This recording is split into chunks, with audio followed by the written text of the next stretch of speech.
What's going on, YouTube? This is your boy Sigma here, bringing you another gameplay commentary for the Wii on Modern Warfare 3, and today I have a really powerful story for you guys, and by the end of this video, you'll understand why. But first things first, I will talk about the gameplay. I am using an MP7. It is a very good gun, but I'm using an alternative setup on it. I'm using a thermal scope and extended mags on this gun. And if you guys discount the thermal scope on an SMG, don't. And this gameplay is a reason why, and just hope you guys enjoy.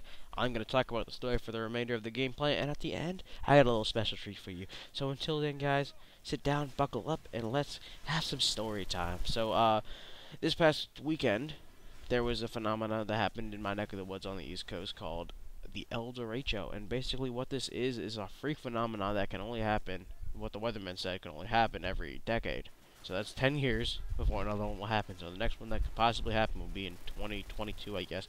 But if the Mayan calendar is correct, we won't be lasting more than a few more months. But that's a different story.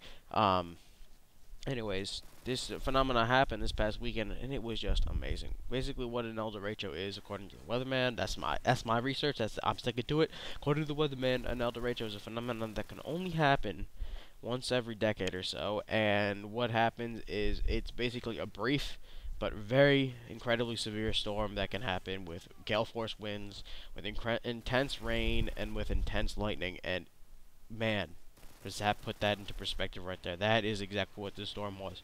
Mega winds, mega rain, mega lightning. And I had a joke with my family, actually, when this storm was happening, because, you know, what can you do without power at the night besides look at the storm and just ooh and ah at it? Because, frankly, guys, I think thunderstorms is cool as hell. I get pissed when I lose power when they happen, but I think they're really cool when they happen. I just think it's awesome to see that lightning and that thunder and all the wind and rain and all that other crazy stuff that happens.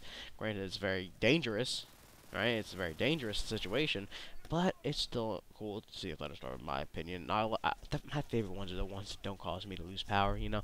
But anyways, I made a joke with my family, and if I offend anybody with this joke, I am terribly sorry, but I thought it was hilarious. And actually, I still think it's hilarious. And please don't take it seriously. It's just a joke. It's supposed to be a lighthearted, comical interlude, I guess. But you know how at the beginning of video games, most video games have a warning symbol that says warning, strange patterns may trigger seizures in those with epilepsy, consult a doctor before use. Well, I took it to the next level. I said, warning, strange patterns may cause seizures in those with epilepsy, consult God before use. And I was talking about the thunderstorm, man. The lightning was so sporadic and just so bam, bam, bam. Every second there was a lightning strike, and it was ridiculous, and it was sporadic, and you couldn't tell how the pattern was going to be, but it was going to happen. You knew it was going to happen. You knew it was going to rain. You knew it was going to thunderstorm. You knew a tree was getting struck by lightning, which actually did happen. Quite a few trees around me actually did get struck by lightning. My neighbor's tree actually got struck by lightning, and it was surreal.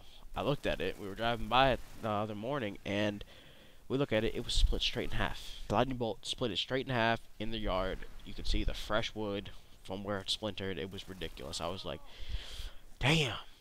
And then, you know, just a few feet away from that, there was another tree in the yard that either got struck as well or just snapped because of the wind.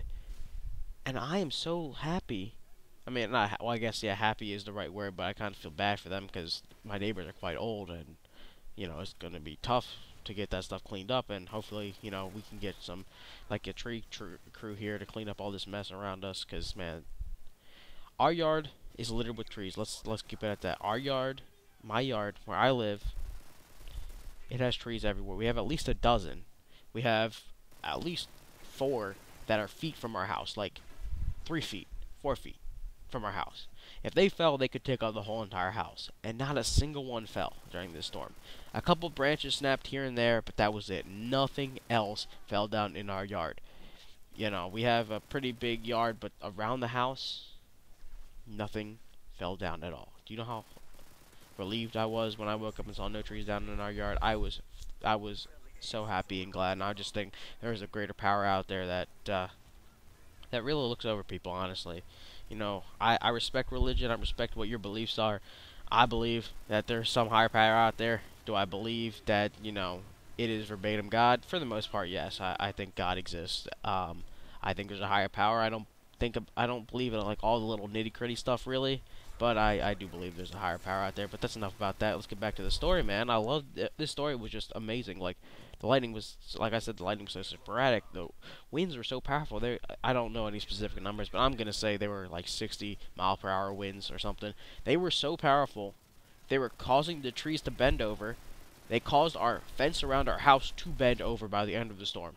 Fence that has poles 5 feet deep in the ground to support it was bent over. It was that those winds were that powerful, and the wind was just a cyclone, or the wind caused the rain to just be a cyclone in the air. You could just see the rain swirling around. It was that windy, and the rain was just going sideways everywhere. It was amazing.